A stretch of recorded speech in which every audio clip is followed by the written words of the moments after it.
Oh, yeah, hi. John Burry, Kenilworth. I have two things. And it would help if as far as editing goes, if we got through the one, then it was answered, and I got to the second. I mean, it's no big deal, but just easier. First one is I had time to read these resolutions a little, so I came up with a few more questions. The golf thing, the golf courses to the Union County Improvement Authority.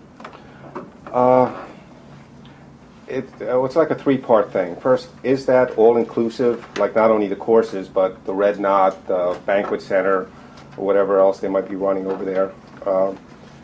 Second part is, what is the advantage? Is what inclusive? The sale. When you say mean golf courses, do you mean the banquet center also, or just the golf course? There's a potential. There's an MOU right now, memorandum of understanding, between the county and the Improvement Authority. I assume you've seen that previously. Right. The memorandum of understanding is an agreement where the authority is studying the possibility of purchasing the golf courses and the clubhouse and all other assets at the two golf courses from the county, and in turn would lease those facilities out to a private operator, utilizing the lease payments to retire all outstanding debt on the golf courses. Okay, so that goes into my second question nicely. What's the advantage of doing that?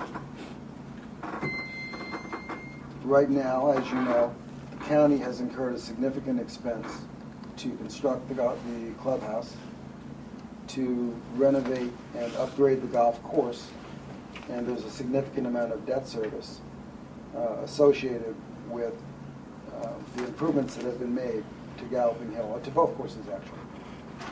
The advantage of doing that is to have a private operator at one of these national companies that specializes in golf course management to come in and assume responsibility for the bottom line. It shifts all risk to the private operator. The county receives the upfront lease payments, pays off all of the debt associated with that.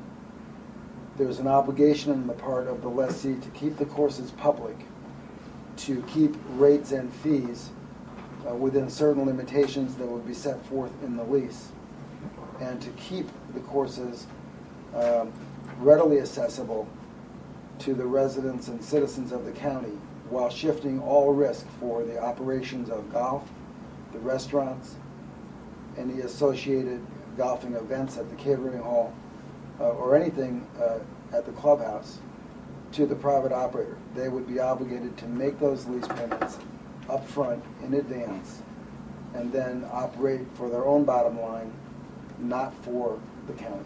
Okay. And as far as these lease payments go, they would come from the county, so the county would be paying everything. Would they? No, please. No, that's the opposite of what I just told you. The lease payments would come from the private operator that will be submitting proposals. We've gone out already to 6 national companies that run hundreds of golf courses around the world. We'll be getting proposals from them.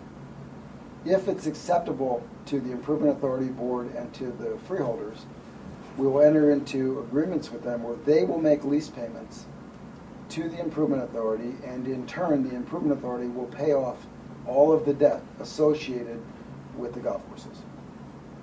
Okay. And the last question on this part, is this something that can be applied to other county assets?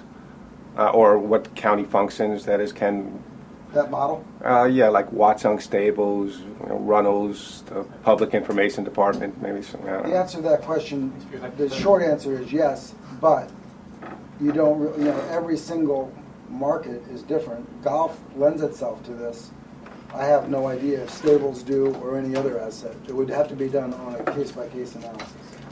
And just to be clear, this resolution does not do any of, this is appointing an expert to review proposals. This does not Thank you, Sharon. do any of That's a great what point.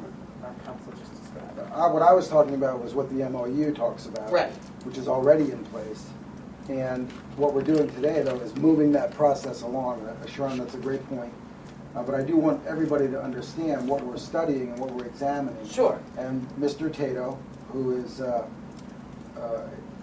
a very well-known attorney and golfer, and is also the president of Baltusol, is going to help us analyze the proposals as they come in. That's all this is doing today. Okay. All right. Just wanted to, I think we needed all the backup, that's. Yeah.